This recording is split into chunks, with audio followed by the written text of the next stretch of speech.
नमस्कार मंडळी, मी मारुती काळजाते या माझ्या यूट्यूब चॅनलमध्ये आपणा सर्वांचं स्वागत करतो.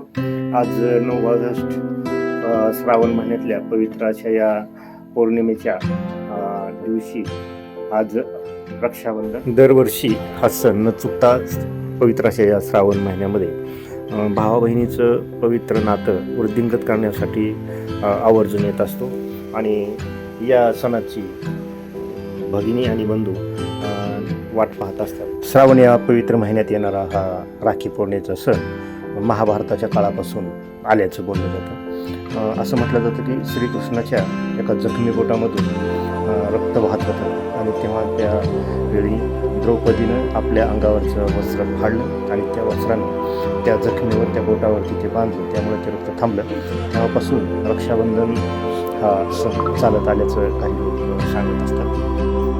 आणि अशाच पद्धतीनं मग आताही बहीण भावाला असा एक धागा राखी बांधून बांधत असते, ज्याच्यामुळं बहिणीचं संरक्षण आणि भावाची समृद्धी व्हावी अशी प्रार्थनाच यावेळी होत असते.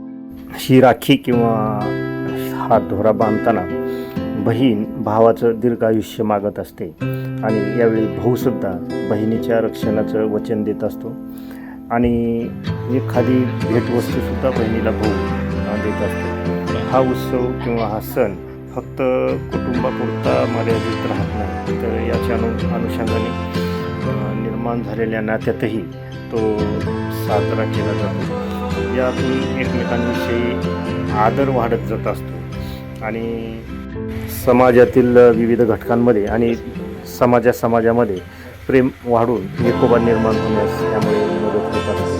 म्हणून ह्या सणाला सामाजिकदृष्ट्या खूप असं महत्त्व आहे. काही भक्त मंडळी आपल्या आवडत्या देवाला सुद्धा राखी बांधत असतात आणि हा सण साजरा करत असतात. अशी ही परंपरागत चालत असलेली राखी पौर्णिमा आपण 9 ऑगस्ट रोजी या वर्षी साजरी केली. हिंदूंच्या बरोबरीनेच हा पवित्र असा सण जैन समाजातही मानला जातो किंवा साजरा केला जातो. जैन समाजात हा दिवस रक्षापर्व म्हणून सुद्धा पाळतात.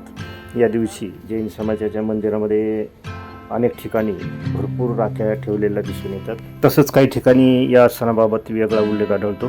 तो असा की यमराजाने त्याची बहीण यमुना हिच्या विनंतीवरून त्याला भेटायला जाण्याचं वचन दिलं आणि यमुनेने यमाला राखी बांधली, त्यामुळे त्याला अमरत्व प्राप्त झालं. अशाही पद्धतीचं उल्लेख आपल्याला काही ठिकाणी आढळतो. आम्ही हा सण कुटुंबामध्ये साजरा केला.